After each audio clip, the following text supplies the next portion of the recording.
എല്ലാവർക്കും നമസ്കാരം. ജമീലാസ് കിച്ചണിലേക്ക് സ്വാഗതം.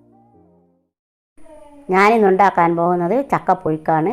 ഈ ചക്ക മുറിക്കുന്നത് എല്ലാവരും വിചാരിക്കും ചക്ക മുറിക്കുന്നത് പെട്ടെന്ന് കഴിയുമെന്ന്. പക്ഷേ അത് നമ്മൾ ബാക്കത്തി വെച്ചിട്ട് ഇങ്ങനെ ചവിട്ടി പിടിച്ച് നല്ലവണ്ണം അമർത്തി വെച്ചിട്ട് അതിനെ കൊണ്ട് തന്നെ മുറിക്കണം. നമ്മൾ പിന്നെ ആ വലിച്ചെടുത്ത് ബാക്കത്തി പിന്നെയും തറച്ച് ഒട്ടാകെ തറഞ്ഞ് നാശമായിപ്പോവും. കാലുകൊണ്ട് ചവിട്ടിപ്പിടുത്തി അമർത്തി മുറിച്ചെടുക്കണം. പിന്നെ വെളിഞ്ഞിരിങ്ങനെ ഞങ്ങളൊക്കെ ഒരു കൊള്ളി എടുത്ത് എല്ലാം ഇങ്ങനെ തുടച്ച് എല്ലാ ചക്ക മുറിക്കുമ്പോഴും എടുത്ത് വെക്കും. എന്നിട്ട് മൈലാഞ്ചി ഒക്കെ ഇടുമ്പോൾ മെഴുകുതിരി ഇട്ടിക്കുന്നതിന് പകരം വെളിഞ്ഞിരായിരുന്നു എന്നൊക്കെ ഇട്ടിക്കാറ്. ഇതിങ്ങനെ പിന്നെ കൊള്ളിമലാക്കി മൊത്തം എപ്പം ചക്ക മുറിക്കുമ്പോൾ എടുത്ത് ഒരു കൊള്ളിമല വെച്ചിട്ട് അടവെക്കുമായിരുന്നു. ഇത് ചക്ക ചെത്തി വെച്ചതാണ്. പിന്നെ എല്ലാവരും പറയും ചുള മാത്രം ഇരിഞ്ഞിട്ടിട്ട് ചക്ക പൊഴിഞ്ഞാൽ നല്ല ടേസ്റ്റ് ഉണ്ടാകുന്നു. പക്ഷേ എനിക്ക് അതിന് ടേസ്റ്റ് തോന്നിക്കില്ല. ഞങ്ങൾ 2-3 മടലിൻ്റെ എടുക്കും. എന്നിട്ട് ബാക്കി ചുളയും എരിഞ്ഞിടും. 2-3 മടലിങ്ങനെ തറച്ചിട്ടിട്ട് അതും അരിഞ്ഞിടും. അതിൻ്റെ കൂടെ ചുളയും എരിഞ്ഞിടും. തീരെ മടലിടാഞ്ഞാൽ ചക്കക്ക് ടേസ്റ്റ് കുറയും. ഒരു വെറുവരി ഇതുപോലെ ഉണ്ടാവും. അതുകൊണ്ട് ഞങ്ങൾ 2-3 ചെത്തിൻ്റെ മടലെടുത്ത് അരിഞ്ഞിടും. ബാക്കി ചുളയും എരിഞ്ഞിടും. തീരെ മടലിടാണ്ട് പൊഴിഞ്ഞാൽ ഇത്ര ടേസ്റ്റ് കിട്ടൂല. നിങ്ങൾ ഇതുപോലെ ഒന്ന് പൊഴിഞ്ഞ് നോക്കിയാൽ നിങ്ങൾക്ക് അതിൻ്റെ ഇത് മനസ്സിലാവും ടേസ്റ്റ്. ഇങ്ങനെ 2-3 ചെത്ത് മടൽ നമ്മൾ കുറേ അരിഞ്ഞിടുന്നതാണ് ഒരു 5-6 ചെത്ത് മടലിടുക. ഞങ്ങളിത് കുറച്ച് അരിഞ്ഞിടുന്നത് കൊണ്ട് ഒരു 2-3 ചെത്ത് മടലാണ് എടുക്കുന്നുള്ളൂ.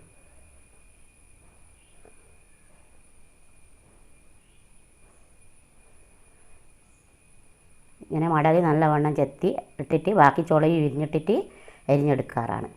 പണ്ടൊക്കെ ഇപ്പോഴത്തെ പോലെയല്ല. ചക്ക മുറിക്കുമ്പോൾ തറഞ്ഞു പോയാൽ അതിനൊക്കെ പറയുമായിരുന്നു ചക്ക മുറിച്ച് നാശമായിപ്പോയി എന്നും പറഞ്ഞിട്ട്. ഇപ്പോൾ എങ്ങനെയായാലും ഇല്ല. കൊടുവാൾ വെച്ച് തറച്ച് എങ്ങനെ മുറിച്ചെടുത്താലും ഒരു പ്രശ്നവും ഇല്ല. എല്ലാവരും മുറിക്കും അങ്ങനെ തന്നെയാണ്.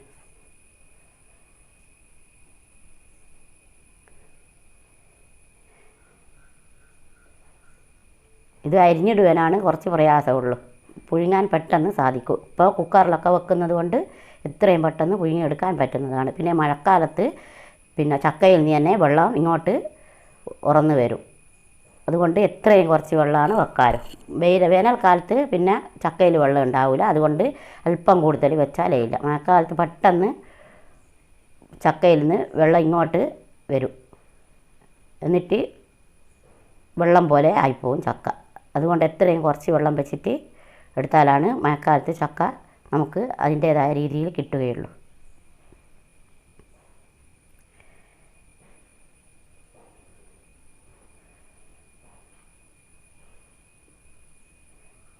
ഇത് അരിഞ്ഞിടുവാനുള്ള പ്രയാസമാണുള്ളൂ. പുഴുങ്ങിയെടുക്കാൻ നമുക്ക് പെട്ടെന്ന് തന്നെ കഴിയും. ഞങ്ങളുടെ നാട്ടിലൊക്കെ ഇപ്പോഴാണ് ചക്ക മൂത്ത് കിട്ടിയത്. നോമ്പിൻ്റെ മുമ്പിയൊന്നും ചക്ക ഞങ്ങൾക്കില്ലായിരുന്നു. ഇപ്പോഴാണ് ഇവിടെ ചക്കയുടെ സീസണായത്. നോമ്പിൻ്റെ മുമ്പിയൊന്നും ചക്ക വിരിഞ്ഞിട്ടാണുള്ളൂ. ഇപ്പോഴാണ് ചക്ക മൂത്തത്. വെളിച്ചെണ്ണ അരിയത്ത് വെച്ച് ഇങ്ങനെ കയ്യിൽ ഇടക്ക് തടയിട്ടില്ലെങ്കിൽ നമുക്ക് വിളഞ്ഞിട്ടുണ്ടാവും കയ്യിൽ.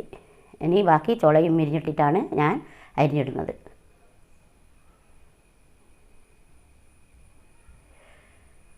അതുപോലെ ചക്ക മുറിച്ചിട്ട് നമ്മൾ കഴുകരുത്.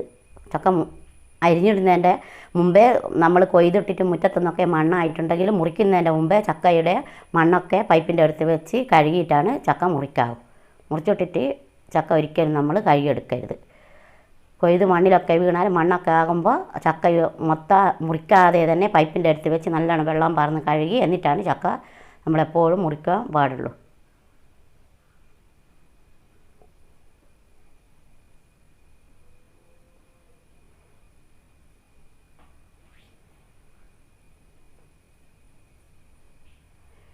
ഇതിൻ്റെ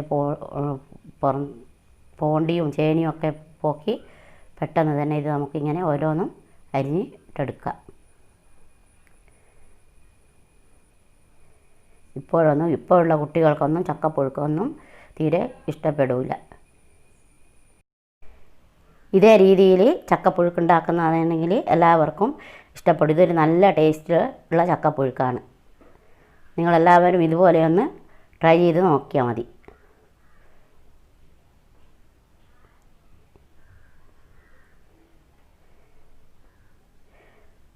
ഈ പണ്ടൊക്കെ ഈ ചക്കപ്പുഴുക്ക് എല്ലാ ദിവസവും രാവിലെ ചക്കപ്പുഴുക്കും കഞ്ഞിയും നിർബന്ധമായിരുന്നു. ഇപ്പോൾ ചക്കപ്പുഴുക്കൊന്നും അങ്ങനെ ആരും ഉണ്ടാക്കുന്നൊന്നുമില്ല.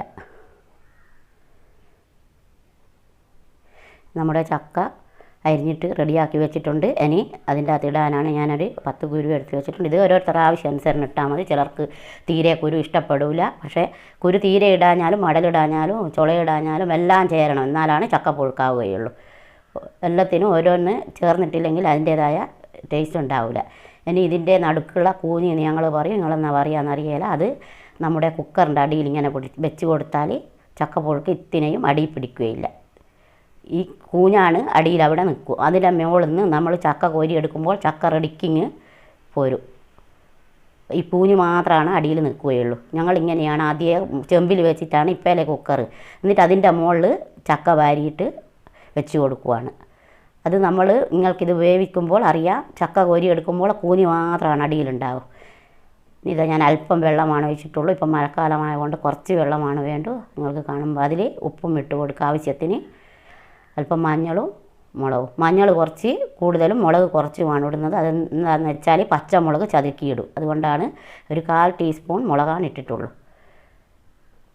അര ടീസ്പൂൺ മഞ്ഞളാണ് കൂടുതൽ വേണ്ടിയത്. ഇതിൻ്റെ കളറ് ഒരു മഞ്ഞ കളറാണ് ഉണ്ടാവുക. കാരണം ഞങ്ങളിതിൽ പച്ചമുളകൊക്കെ ചതുക്കുന്നത് കൊണ്ടാണ് മുളക് കുറച്ചിട്ടത്. ഇനി നമുക്കിതിൽ ഒഴിച്ച് കൊടുക്കാം. ഇത് തന്നെ വെള്ളം നല്ലവണ്ണം ഉണ്ടാവും. ഇതൊരു 1/2 ഗ്ലാസ് വെള്ളമാണുള്ളൂ. ഈ കുക്കർ നിറച്ചും ചക്കയുണ്ട്. ഇനി മൂടി 2 വിസിൽ വന്നിട്ട്, ഞാൻ സാധാരണ 2 വിസിൽ വന്നിട്ട് അത് മൂടി തുറന്നിട്ട് ഇളക്കി ഒന്ന് അമർത്തിയിട്ട് വിസിലെടുത്ത് കഴിഞ്ഞിട്ട് ഒന്നും കൂടി ഒരു 5 മിനിറ്റ് ഞാൻ വേവിക്കും. നല്ലോണം ഇളക്കി അമർത്തി വിസിലങ്ങ് എടുത്ത് കഴിഞ്ഞിട്ട് മൂടി അവിടെ വെച്ച് ഒരു 5 മിനിറ്റ് ഫ്ലെയിം ഏറ്റവും കുറച്ച് വെച്ചിട്ട് അവിടെ നിന്ന് ആവിയിൽ വേവിച്ചെടുക്കും. 2 വിസിൽ വന്നതിന് ശേഷം. എന്നാലാണ് അതൊരു നല്ലോണം ഉപ്പും മുളകൊക്കെ പിടിച്ച് വരും. ഇനി നമുക്ക് അതിന് വേണ്ടിയ ഞാനൊരു അരമുറി തേങ്ങ എടുത്തിട്ടുണ്ട്. അതിലേക്ക് ചെറിയ ഉള്ളി, വെളുത്തുള്ളി, പച്ചമുളക് എല്ലാം കൂടി ഇട്ട് നമുക്ക് അത് ഒന്ന് ചതുക്കിയെടുക്കാം. എരിവൊക്കെ ഓരോരുത്തരുടെ ആവശ്യാനുസരണം ഇട്ട് കൊടുത്താൽ മതി. ഞാനിത് നമ്മുടെ നാടൻ വീട്ടിലുണ്ടാക്കുന്ന പച്ചമുളകാണ് എടുത്തത്. അതിന് വേറെ തന്നെ ഒരു ടേസ്റ്റാണ്. ഒരു ചട്ടി അടുപ്പത്ത് വെച്ചിട്ടുണ്ട്. അതിലേക്ക് അല്പം വെളിച്ചെണ്ണ ഒഴിച്ച് കൊടുത്തിട്ടുണ്ട്. ഇതിന് വെളിച്ചെണ്ണയും കടുവാണ് കൂടുതൽ വേണ്ടത്. വെളിച്ചെണ്ണയും കടുവും എത്ര എടുക്കുന്നോ ഒരു ആവശ്യത്തിനാണ് കടു എടുക്കുക. എന്നാലും നമ്മൾ എല്ലാ വറൽ കഴിക്കുന്നതിലും കുറച്ച് കൂടുതൽ കടു ചക്കക്ക് എടുക്കണം. ഇതിലല്പം കറിവേപ്പില ഇട്ട് കൊടുത്തിട്ടുണ്ട്. ഇനി നമുക്ക് ഈ ചക്ക കോരി ഇതിലേക്ക് ഇട്ട് കൊടുക്കാം. നിങ്ങൾക്ക് കാണാം കുക്കറിൻ്റെ അടി ചക്ക റെഡിക്കിങ് പോന്നിട്ട് അടിയിൽ അതങ്ങനെ തന്നെ അവിടെ നിന്ന് വെക്കാത്ത സ്ഥലങ്ങൾ കാണുന്നില്ല. വെച്ച സ്ഥലത്ത് നിന്ന് ചക്ക റെഡിക്കിങ് പോകുന്നത് അത് ഇതിലേക്ക് കോരി ഇട്ട് കൊടുത്ത് നമുക്ക് ഈ കൂഞ്ഞിൻ്റെ അടി 4 പീസും അതവിടെ ഉണ്ട്. അതിൻ്റെ മുകളിൽ നിന്നാണ് ചക്ക കോരിയെടുത്തത്.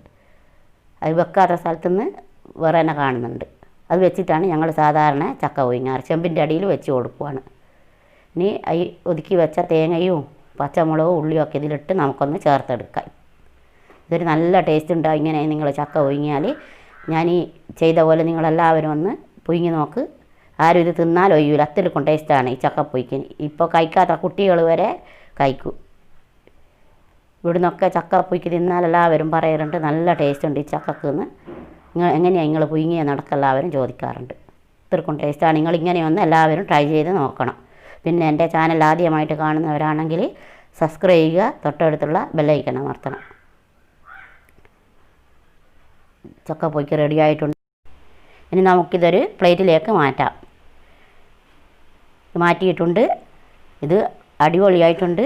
ഇത് എല്ലാവരും ട്രൈ ചെയ്ത് നോക്കണം. ലൈക്ക് ചെയ്യുക, ഷെയർ ചെയ്യുക, കമൻറ്റ് ചെയ്യുക. ഇനിയൊരു പുതിയ വീഡിയോയുമായി നമുക്ക് വീണ്ടും കാണും വരെ ബൈ.